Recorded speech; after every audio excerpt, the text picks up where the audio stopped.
Biology চেম্বারের পক্ষ থেকে সবাইকে শুভেচ্ছা। আজকের আমাদের টপিক এসএসসি বায়োলজি চ্যাপ্টার 2 এর যে স্নায়ু টিস্যু আছে সেই স্নায়ু টিস্যু থেকে বা নার্ভাস টিস্যু থেকে। তো সবার আগে দেখে নিই এটার উৎপত্তি কোথায়। স্নায়ু টিস্যুর উৎপত্তি হচ্ছে ভ্রূণীয় একটোডার্ম থেকে। আমরা যখন মায়ের পেটে ছিলাম, ভ্রূণীয় দশায় ছিলাম, আমাদের ভ্রূণীয় দশায় 3টে স্তর থাকে মানুষের, যারা ত্রিস্তরী তাদের মধ্যে একটা হচ্ছে একটোডার্ম, মেসোডার্ম, এন্ডোডার্ম। তো এই একটোডার্ম থেকে স্নায়ু টিস্যু বা নার্ভাস টিস্যু তৈরি হয়। এখন আসি নার্ভাস টিস্যু বা স্নায়ু টিস্যুর গাঠনিক একক কি, তোমরা সবাই জানো নিউরন। আমাদের সিলেবাসে যেটুকু আছে আমরা শুধু সেটাই বলি। তাহলে স্নায়ুতন্ত্রের গাঠনিক এককের নাম হচ্ছে নিউরন। এখন নিউরনে তা কি লিখছে, গাঠনিক এবং কার্যকরী। গাঠনিক এবং কি কার্যকরী একক হচ্ছে নিউরনের, প্রায় সময় পরীক্ষা আসে। অর্থাৎ মূল অংশটা কে গঠন করে, নিউরন। মেইন কাজটা কে করে, নিউরন করে। এখন আসি একটা নিউরনের স্ট্রাকচার কেমন হবে আমরা একটু তোমাদেরকে দেখাই আমাদের অনুযায়ী, সিলেবাস অনুযায়ী। একটা নিউরনকে দেখতে আমাকে বিভিন্ন আকারে দেখা যেতে পারে। তার আগে আমি একটা চিত্র এঁকে ফেলে নিউরনের, একটা সাধারণ একটা চিত্র আঁকি, একটু খেয়াল করো সবাই। দেখো একটা নিউরনের একটা চিত্র দেখতে অনেকটা এরকম দেখা যাবে। তো নিউরনের মধ্যে প্রথমে যে অংশটা দেখতে পাচ্ছি, দেখে যে গোল কালার করে যেটা দেখলাম, আমি আর একটু বড় করে আঁকি। তাহলে নিউরনের আমি যদি একটু ভালো করে দেখি, একটা নিউরনকে দেখতে কেমন দেখতে পাবো একটু খেয়াল করো। এই যে প্রথমে যেটা পেলাম এটাকে বলা হয় কোষ দেহ। এটাকে বলা হয় কোষ দেহ। এটার আরেকটা নাম হচ্ছে সোমা। কোষ দেহের আরেকটা নাম কি, সোমা। ইয়েলো কালার যে পোর্শন দেখলাম এটাকে বলা হয় কোষ দেহ বা সোমা। এখন আসি এই কোষ দেহ সোমা দেখতে কেমন হতে পারে। দেখো এটা দেখতে গোল হতে পারে, এটা দেখতে গোল হতে পারে, এটা দেখতে ডিম্বাকার হতে পারে, ডিম্বাকার হতে পারে, অথবা তারকাকার হতে পারে, তারার মতো তারকা আকার হতে পারে, অথবা বহুভুজাকার হতে পারে, বহুভুজাকার হতে পারে। আসলে এক এক সময় এক একটা শেপ সে তৈরি করে। বহুভুজাকার হতে পারে, আরো বিভিন্ন আকার হতে পারে। এইটা হচ্ছে কোষ দেহ বা সোমা। তাই এটাই হচ্ছে তার কোষের মেইন অংশটা। যেহেতু কোষ বলতেছি তাহলে তার মধ্যে অবশ্যই একটা নিউক্লিয়াস থাকবে। কোষের মধ্যে তো নিউক্লিয়াস অবশ্যই থাকবে। তাহলে এটা হচ্ছে তার নিউক্লিয়াস। এটা তার কি, নিউক্লিয়াস। নিউক্লিয়াস যেহেতু আছে তাহলে তার মধ্যে অবশ্যই সাইটোপ্লাজম থাকবে, তার মধ্যে অবশ্যই সাইটোপ্লাজম থাকবে। তাহলে নিউক্লিয়াসের পাশাপাশি সেখানে কি আছে, সেখানে আছে সাইটোপ্লাজম। সাইটোপ্লাজম অর্ধ তরল পদার্থ। সাইটোপ্লাজম যেহেতু আছে তার মধ্যে আবার বিভিন্ন অঙ্গাণু থাকবে, বিভিন্ন কি থাকবে, অঙ্গাণু থাকবে। তাহলে তার মধ্যে বিভিন্ন অঙ্গাণু থাকবে। তো কি কি অঙ্গাণু থাকে, একটা কোষে মোটামুটি যে অঙ্গাণুগুলো থাকে কেন সেম। তার মধ্যে এন্ডোপ্লাজমিক রেটিকুলাম থাকবে, তার মধ্যে গোলজি বস্তু থাকবে, হ্যাঁ, তার মধ্যে লাইসোসোম থাকবে, যে বিভিন্ন অঙ্গাণু। তাহলে বিভিন্ন অঙ্গাণুগুলো এখানে আছে, আমি সংক্ষেপে বললাম। তাহলে সাইটোপ্লাজমের মধ্যে বিভিন্ন অঙ্গাণু আছে, আমি এখানে লিখে দিচ্ছি বিভিন্ন অঙ্গাণু আছে। আলাদা করে লিখলাম না কি অঙ্গাণু আছে। তবে এখানে এটা একটা স্পেশাল কোষ। এই এদের সাইটোপ্লাজমের যে অঙ্গাণুগুলো আছে তার মধ্যে একটা কথা না বললেই নয়, সেটা হচ্ছে কি, সব কোষে আছে এমন একটা অঙ্গাণু যেটা নিউরনে নাই। সেই জিনিসটা হচ্ছে সেন্ট্রিওল। সেই জিনিসটা হচ্ছে সেন্ট্রিওল। তাহলে এদের মধ্যে সব অঙ্গাণু আছে, কিন্তু তাদের কাছে কি নেই, সেন্ট্রিওল নেই, যেটা অন্য সব কোষে আছে। সেন্ট্রিওল না থাকার কারণেই তারা কিন্তু বিভাজিত হতে পারে না, তারা বিভাজিত হয় না। তাহলে সবার কাছে আছে, তার কাছে না, এরকম একটা অঙ্গাণু কি, সেন্ট্রিওল। এবং এটার কারণে সে কি হয় না, বিভাজিত হয় না। এখন দেখো সৃষ্টিকর্তা কাউকে কম দেয় না আসলে। ওকে সেন্ট্রিওল দেয় নাই, কিন্তু এমন একটা জিনিস তার মধ্যে দিছে যেটার কারো মধ্যে নাই। সেরকম একটা স্পেশাল জিনিস হচ্ছে নিসল বডি। এরকম একটা জিনিসের নাম কি, নিসল বডি। তার কাছে নিসল বডি আছে। এবং এই যে নিসল বডি, এই নিসল বডিটাই কিন্তু স্নায়ু উদ্দীপনা পরিবহন করে। এই নিসল বডিটাই স্নায়ু উদ্দীপনা পরিবহন করে। তাহলে দেখো সবার কাছে আছে, তার কাছে নাই, সেটা কি, সেন্ট্রিওল।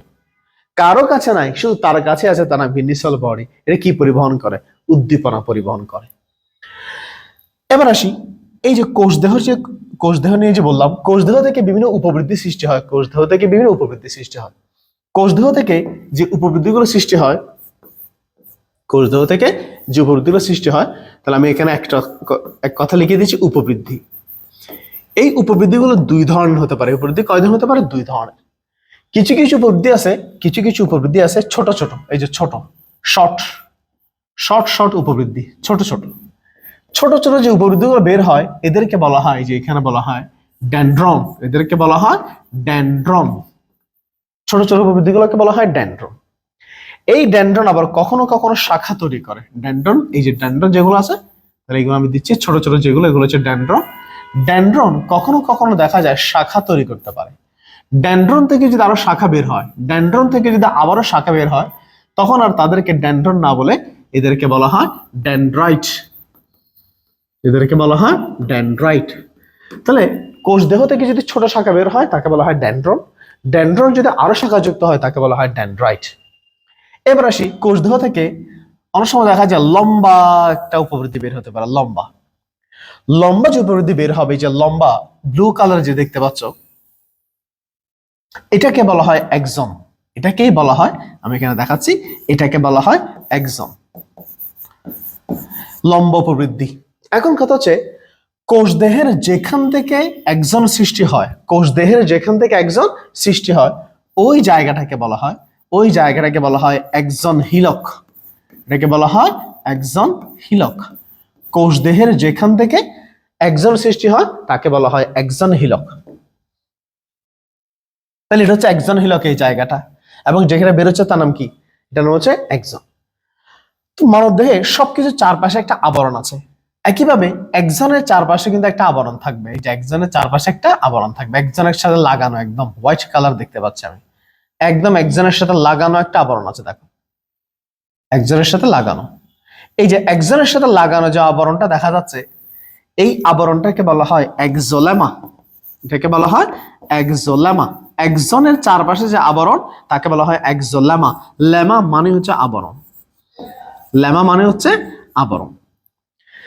এই যে এক্সোলেমা বললাম, তার চারপাশে আরেকটা আবরণ আছে। এক্সোলেমার চারপাশে আবার আরেকটা আবরণ আছে। দেখো, এক্সোলেমার চারপাশে আরেকটা আবরণ আছে। এক্সোলেমার চারপাশে যে আবরণটা তুমি দেখতে পাচ্ছ, দেখো, এটাকে বলা হয় নিউরিলেমা। এটাকে বলা হয় নিউরিলেমা। নিউরিলেমা। এই নিউরিলেমা তাহলে এখানেও সেম পাশে, এই পাশেও থাকবে। আমি এই পাশে দেখাচ্ছি, এই যে এখানেও দেখাচ্ছি।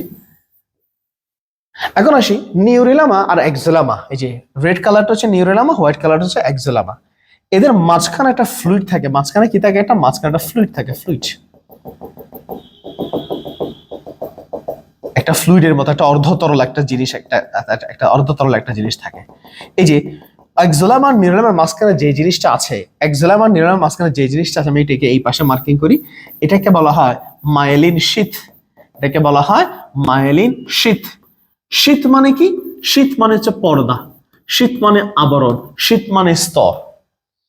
তাহলে এক্সোলেমা আর নিউরিলেমার মাঝখানে যেটা আছে তাকে বলা হয় মায়েলিন শীথ। একটা জিনিস খেয়াল করো এখানে, নিউরিলেমা যেটা আছে, নিউরিলেমা কিছুক্ষণ পর পর ভিতরের দিকে ঢুকে যাচ্ছে, নিউরিলেমা কিছুক্ষণ পর ভিতরের দিকে ঢুকে যাচ্ছে, যার কারণে এখানে কিছু স্পেস, এই যে কিছু গর্ত তৈরি হচ্ছে। দেখো, একটা গর্ত তৈরি হচ্ছে। এই যে এখানে যে গর্তগুলো তৈরি হয়, নিউরিলেমা যেখানে ঢুকে যাচ্ছে, এগুলাকে বলা হয় নোট অফ রেনভিয়ার। এটাকে বলা হয় নোট অফ রেনভিয়ার। রনভির না, রেনভিয়ার। এটাকে বলা হয় নোট অফ রেনভিয়ার। এখন দেখো, এই যে তোমার যে এক্সনের নিচের দিকে দেখো, একদম নিচের দিকে প্লেটের মতো কিছু বৃদ্ধি সৃষ্টি হয়। দেখো, প্লেটের মতো, একদম নিচের দিকে কিছু প্লেটের মতো কিছু বৃদ্ধি সৃষ্টি হচ্ছে। এই যে অনেকটা ওই যে স্ট্যান্ডের মতো, আমরা যে শার্ট রাখি, যে স্ট্যান্ড রাখছি না, স্ট্যান্ডের মতো। এই যে প্লেটের মতো যেগুলো বেরোচ্ছে, এগুলোকে বলা হয় এক্সন প্লেট। এগুলোকে বলা হয় এক্সন প্লেট। এবং সবগুলো প্লেটের নিচে একটা চাকার মতো এই রেখাটা একটা হুকের মতো আছে। এই হুকের মতো যে পোর্শনটা দেখতে পাচ্ছ, এটাকে বলা হয় এক্সন নব। এটাকে বলা হয় এক্সন নব। নব স্পেলটা দেখবে KNOB, KNOB। তাহলে এটা হচ্ছে আমাদের নিউরনের একটা কমন স্ট্রাকচার, অর্থাৎ সবগুলো নিউরন মোটামুটি একই রকম অংশ পাওয়া যায়। এখানে কয়েকটা কথা বলি, যদিও তোমাদের SSC লেভেলে খুব বেশি ইম্পর্টেন্ট না। তো আমাদের নিউরনের চারপাশে তো এরকম কি আছে, ডেনড্রন আছে, ছোট ছোট ডেনড্রন আছে, হ্যাঁ, এবং বড় বড় হলে তাকে আমরা এক্সন বলি। আমাদের একটা নিউরন থেকে একটা নিউরন উদ্দীপনা যখন যায়, উদ্দীপনাটা আসলে নিউরিলেমা বেয়ে বেয়ে যায়। উদ্দীপনাটা মেইনলি যায় নিউরিলেমা বেয়ে বেয়ে। তো নিউরিলেমাটা কেমন দেখো, নিউরিলেমাটা কিছুক্ষণ পর ঢুকে যায়, যার কারণে আমাদের উদ্দীপনাগুলো কাইন্ড অফ লাফিয়ে লাফিয়ে চলে। উদ্দীপনাটা অনেকটা এই যে নিউরিলেমা এখান থেকে এখানে এক লাফ দিয়ে, এখান থেকে এখানে আরেক লাফ দেয়, উদ্দীপনাগুলো লাফায় লাফায় চলে। এই যে লাফিয়ে লাফিয়ে চলে, এই ধরনের যে চলন, এটাকে বলা হয় স্যালটাটোরিয়াল। এটাকে বলা হয় স্যালটাটোরিয়াল চলন। তাহলে আমাদের উদ্দীপনাগুলা কেমনে যায়? উদ্দীপনাগুলো পরিবাহিত হয় লাফিয়ে লাফিয়ে, উদ্দীপনাগুলো পরিবাহিত, তাই বলা হয় স্যালটাটোরিয়াল কন্ডাকশন বা স্যালটাটোরিয়াল চলন। তাহলে এটা হচ্ছে একটা নিউরনের স্ট্রাকচার। একটা নিউরনের স্ট্রাকচার পরীক্ষায় আসে, স্নায়ুতন্ত্রের গাঠনিক ও কার্যকরী একক, পরীক্ষায় আসে তোমরা এটা লিখে দিবা। এখন আসো আমরা যদি এর পরে আরো কিছু জানতে চাই, এখন আসো একটু খেয়াল করো। এবার আসি, একটা নিউরনকে আমি যদি সরাসরি চিত্র আকারে দেখতে চাই, একদম ইয়া থেকে নেওয়া, তাহলে যে নিউক্লিয়াসের এটা হচ্ছে কোষ দেহ, ছোট ছোট এগুলো হচ্ছে ডেনড্রন, আর মাঝখানে ইয়েলো কালার যেটা দেখতে পাচ্ছ এটা হচ্ছে এক্সন। এক্সনের চারপাশে যেমন এই যে এগুলো হচ্ছে মাইলিন শীথ, হ্যাঁ এখানে লেখা আছে সবগুলো, এই যে এক্সন, এগুলো হচ্ছে এক্সন নব, এগুলো হচ্ছে এক্সন প্লেট। তো নিউরনের একাধিক, একটা নিউরন একটা নিউরনের সাথে যে কানেকশন রক্ষা করে, তাহলে মনে করো এটা হচ্ছে একটা নিউরন, এটা হচ্ছে একটা নিউরন, এটা হচ্ছে তার এক্সন। সেম ভাবে এটা মনে করো আরেকটা নিউরন, এটা মনে করো আরেকটা নিউরন, এই যে এটা মনে করো আরেকটা নিউরন। একটা নিউরন একটা নিউরনের সাথে যোগাযোগ রক্ষা করা, তাহলে একটা নিউরনের সাথে একটা নিউরনের যে কানেকশন, এই যেখানে এসে তারা মিলিত হয়, যেখানে এসে তারা মিলিত হয়, এই মিলিত হওয়ার যে স্থান তাকে বলা হয় সিনাপস। তাহলে একাধিক নিউরনের যে সংযোগ স্থল, সেই সংযোগ স্থলকে বলা হয় সিনাপস। একাধিক নিউরনের সংযোগ স্থলকে বলা হয় সিনাপস।